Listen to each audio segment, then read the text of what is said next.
We often hear about navigating change and change management once a company has already decided that change needs to happen, or once a new idea has been agreed upon, and then we often hear about the change management process from that point forward. But there's this whole pre-part of change management, which is getting to that decision in the first place, or realizing that there's that opportunity in the first place. And I think a lot of times we don't talk enough about that process, because in some cases that process can be years. It's not just a matter of a couple meetings. It can be a long time and a long strategic approach to get to that spot, which then becomes a catalyst for the change management as you roll things out. And so today we're talking entirely about that front end of the process. How do you get to that decision? How do you get the buy-in?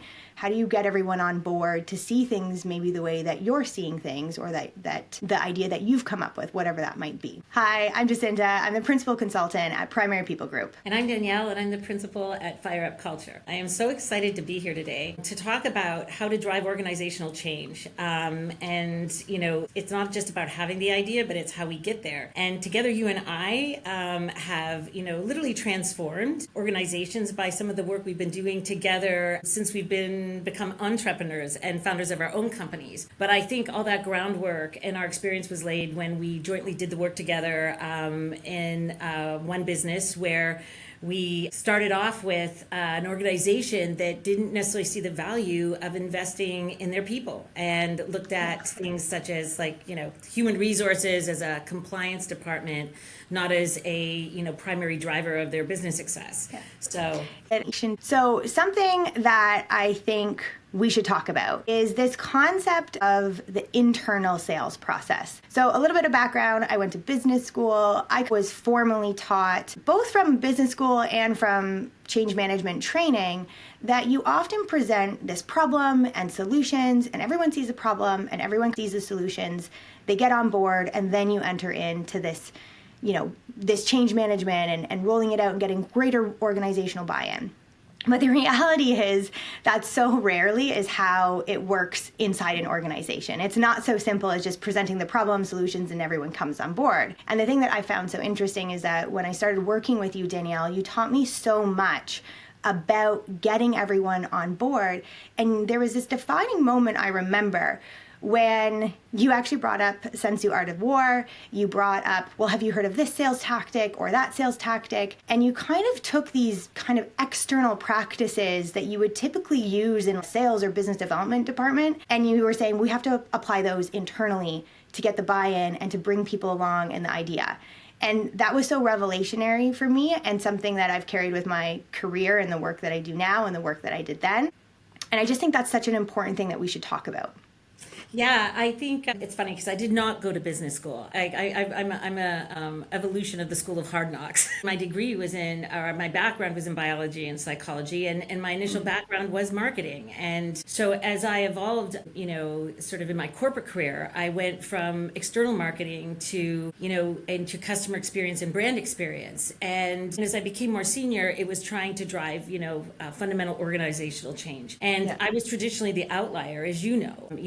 The first, I'm going to say, transformational thing I did with you was actually establishing a people and culture team within this 80-year-old organization that had previously just saw talent as something to be sort of managed down based on cost, not something that was a strategic differentiator. So, but I think, to me, there was always an application of there's things that you do and there's things that you need to be in order to drive change. And yeah.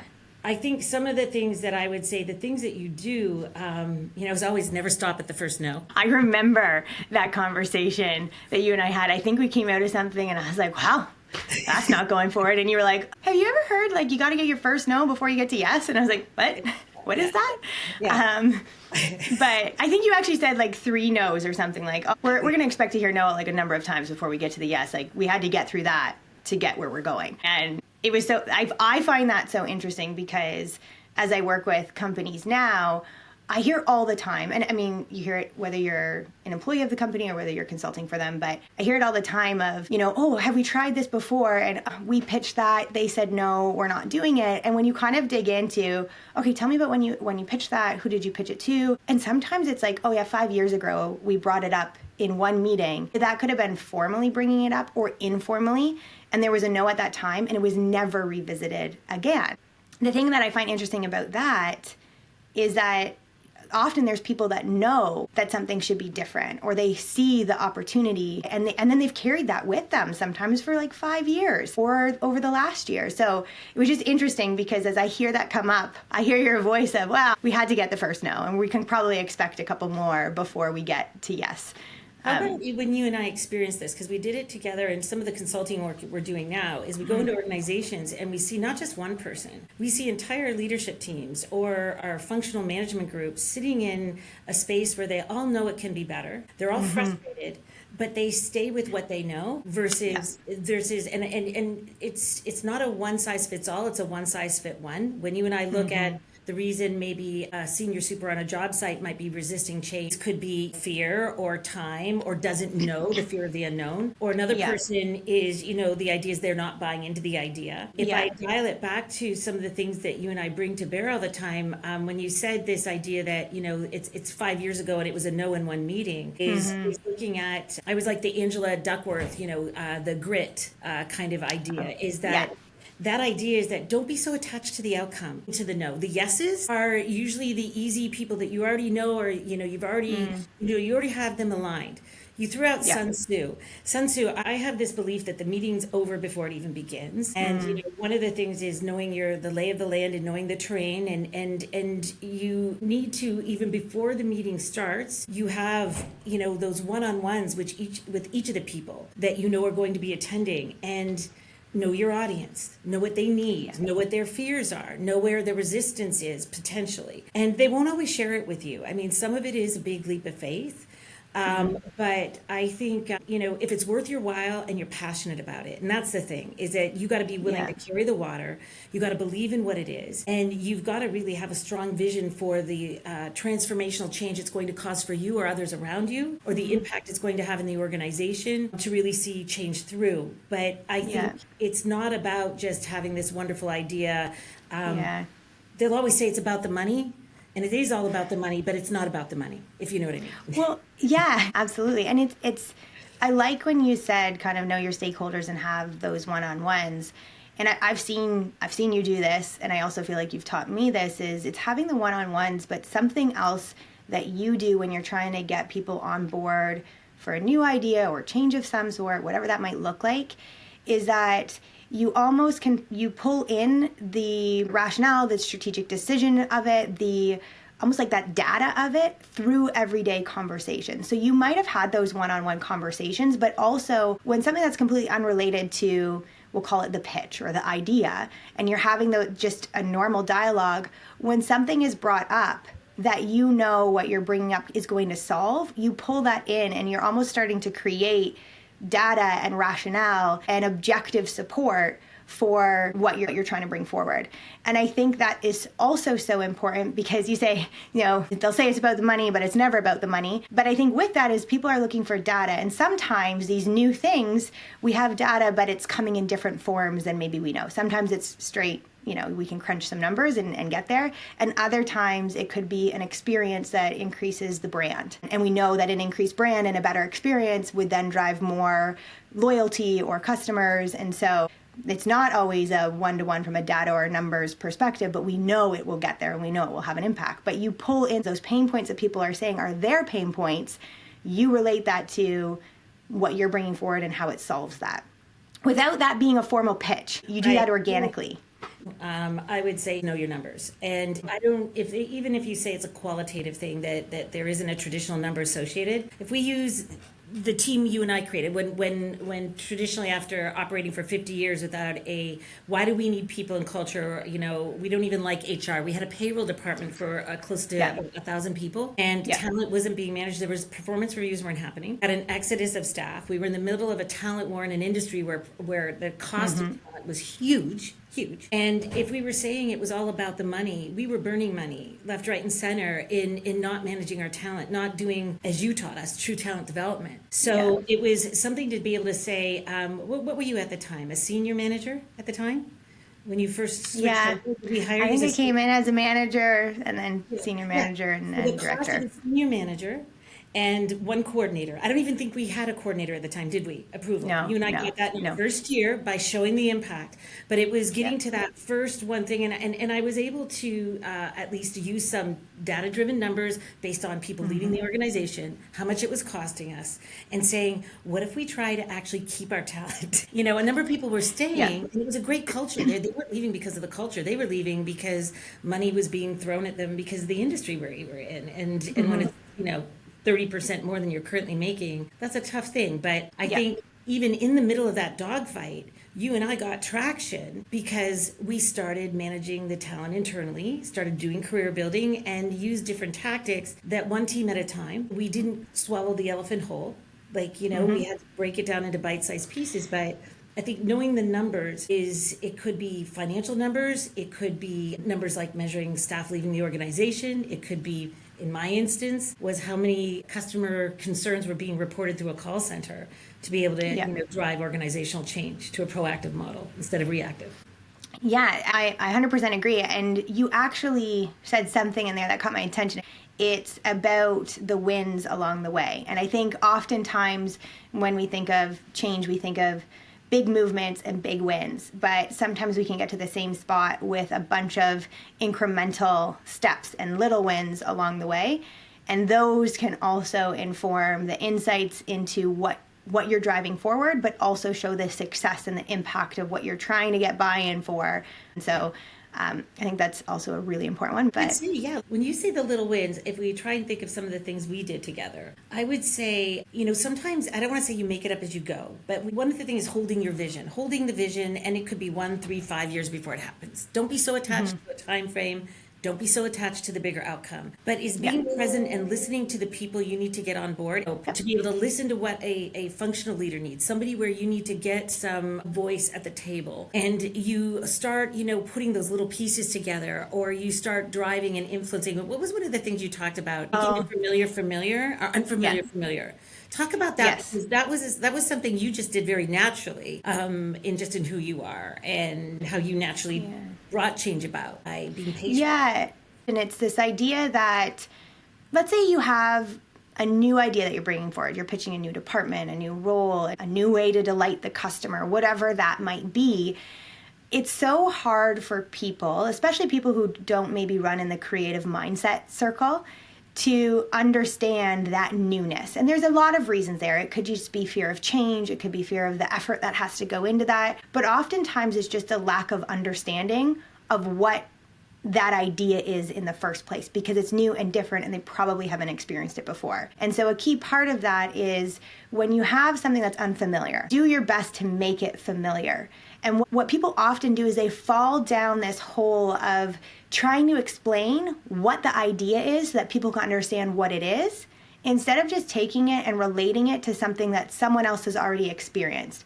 Even if it's not a one-to-one extrapolation there, but it's enough to get that relation and that familiarity and that comfort level. And then incrementally, you can get the end goal of what you're kind of pitching forward through that. But you have to kind of start with like one thing that's familiar, even if it's a bit of an extrapolation, so that people can start to wrap their minds around something that's new and different. Yeah, you have like a plan B for you have 50 plan Bs. I think you and I've talked about this before. When you said you started off and you said you go in and you do the big pitch, and I guess that's ideal. First of all, you get everybody at the table. Well, that is like, to me, 99% of the battle, because half the time you can't even get it on an agenda when you're trying to drive. That you make it to the agenda, and then you expect the no. I always expect the no. But this idea that, it's not a one size fits all, it's a one size fits one. And so you sort of cheat your idea a little bit. You make the unfamiliar familiar in the audience that you know, and you're building up. And sometimes that build up can take months and months and months, or it can be done rapidly. It's again, don't be attached to time, don't be attached to outcome. And I know that's sort of counterintuitive because everything is time is money and money, but it's just sort of some of these things that you got to nurture them over time, and they'll take years. Other things, sometimes it's really counterintuitive. The big money ideas sometimes happen faster than the little money ideas. Yeah. But when you are looking for organizational impact and driving entire change, they all matter, the little things as well as the big things. So I loved what you were saying about making the unfamiliar familiar and looking for ways to bring it down to a one size fits one incrementally, and then bringing it to the final coup de grace or the final kind of crescendo in getting the senior leaders at the table to give you the, sort of the bigger win that you're looking for ultimately. Yeah. So you also said something else that piqued a thought process for this idea of, don't be bound to your idea or what you're trying to do. And you talked about, it can change and you can kind of figure it out as you go. But I think the beauty of that is iteration. You have to be okay with like a concept and then totally willing to iterate. But then you said something else just now as you were chatting. And it's a bit of this concept of, if you want to get the buy-in that you need, part of that process is almost giving up the idea as yours. The best way to get people mobilized around something is when they each get to own a piece of it and when they're a part of it. And that is definitely an art in having an idea or a concept yourself. And it's an art to get everyone kind of interested and on board and kind of owning a piece and seeing the value to the point where it's no longer yours, it's theirs, which we know at the other side of change, once we've gotten to yes and now we're rolling it out in a company, is so important that you have leaders owning it and every piece of it. You've won, right? You've won when everybody's like, oh yeah, that was my idea. Yeah. Which always happens. And do not let that discourage you. In fact, that is the big win. When you have people take credit for the original idea, when you have the we, and I think sometimes we make it about the people and we get positional in that space, right? Yeah. It's a me against you or an us against them. And the sooner you can let that drop, the point you were trying to make, the innovation and collaboration, is this idea of getting people to put skin in the game, whether it's their time, departmental money, and effort. There's a book called Getting to Yes, and it's the art of, an art of negotiation, but it's what's the best alternative negotiation in any moment, and being agile enough to not hang on to your idea and get positional about, no, it's got to be the way I see it. It's got to be just how I want it. It's really letting go and letting it grow as part of the bigger, sort of organism that's your team. Yeah, no, I agree. All right, so to cover off here, is there something that comes to mind to you when you think of getting people to yes or getting buy-in for an idea? Is there one example that you can share from your experience that you are particularly proud of? And maybe just give us a bit of a walkthrough of what that process was and how you have eventually got to that buy-in and maybe the impact it had. Well, we've alluded to it a couple times. I can talk about, and I've said how working for an organization, and I was primarily in marketing and then moved into customer experience. So I went from mass marketing to one-on-one marketing through direct customer experience, and then eventually evolved to brand experience, where I was sort of in charge of or actually influencing both sides. And one of the things was looking at the idea that happy employees make happy customers. And, I was watching, and I'd been developing my career as I was growing in the customer experience side of bringing in people into the organization at the, let's say at the entry-level positions, having them experience customer care, and knowing because of our business cycle was very, peak and valley, very sharp peaks, very quick valleys, was knowing that I would need to spin off these entry-level staff, but then started having a longer-term talent development plan for my own team.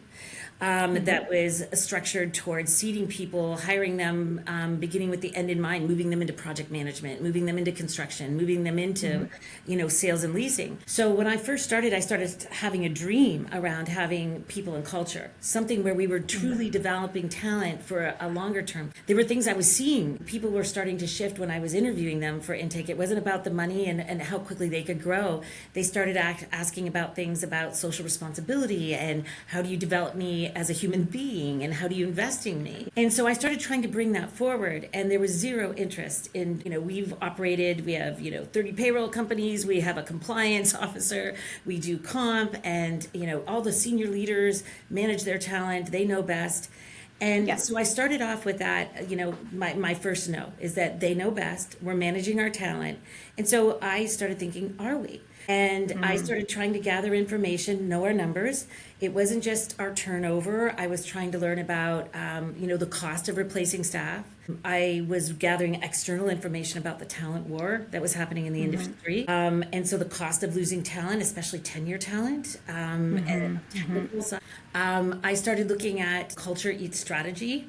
For lunch or it's the idea of what does that mean and how was our culture as we were growing, from a family business where everybody knew the founder to, and met the founders to where few people had met the founders and wasn't in touch with that real passion and vision for the company. So slowly I developed like 5 or 6 narratives, all for the different senior department leaders, one for finance, one for construction, one for, all the different senior officers of the company. And I told a story that they needed to hear that resonated with a problem they were currently facing. What did you say? Take the unfamiliar, make it familiar.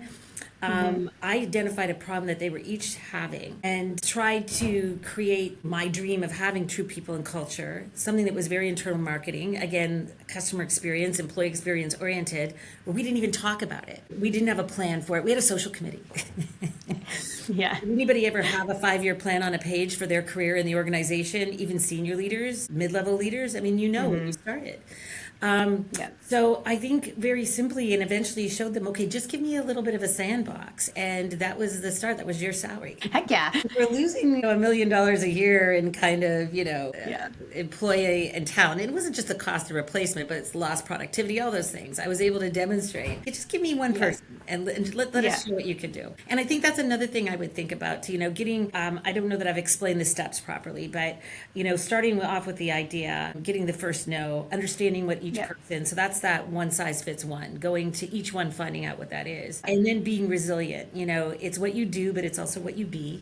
Be persistent, be resilient, have that grit. But again, I think it's surrounding myself with the people that I knew when the idea got the yes, that I was ready to go. And you were my best, most important first decision in that whole thing. And we laughed just a few minutes ago saying it was a managerial decision. Some people would say senior level. No, the fact that I found you and where you were at in your career and the passion and let's just say all the ingredients you brought to the table was a perfect win to bring into our culture. And that was, again, a very thoughtful, considered decision on my part and my colleagues' part. And I'll never forget the interviews that we had together. I mean, they were memorable, right? We laughed. Oh, yeah. I still remember those interviews almost perfectly. Like, I don't know, there's other jobs I've interviewed for and it's a bit of a blur, but I remember the things that you asked. Sometimes I'm surprised at my answers along the way. I was like, wow, that's pretty good back then. Or surprised that I thought in that way at that point. But I remember it. You for grit. You were sports oriented. There were questions I was asking you about how you dig in and how do you, level of frustration that you were coming into a culture that, didn't really know the value that, your kind of thinking brought. And you were like, game on, let's do it. And so that kind of can-do thinking, I always will pull into my team every single time. Mm-hmm. And I think maybe a nice way to kind of wrap this up is that as you navigate this, it's just as much as you trying to, get everyone on board as it is having the right support system and team players. And that doesn't always mean direct reports. Sometimes that is. But it can be allies and executive sponsors, and those come over time, but those are so critical, I think, to help, drive something forward, but also keep you motivated and sane through the process sometimes, or even being critical when, it is officially on an agenda or a leadership conversation, that you've got those, those key stakeholders, those people who've bought in, again, whether they're directly a part of your team or adjacent to, is so important in that process. And so this was a really great conversation, Danielle. I feel like I can just keep talking to you. I mean, even as we're chatting, I can think of 4 or 5 other examples that we could probably like walk through and explain what the process was. And maybe that's part 2. We pick a couple examples and walk through what the process was and how we got there. But this is a really great starting point to talk about getting to that change in that first place, or getting the buy-in for that idea. So thank you so much for your time and your insight, and I'm looking forward to continuing this conversation. Oh, I am too. I love it. More to come. I love it. Thank you, Jacinta. I enjoyed our time.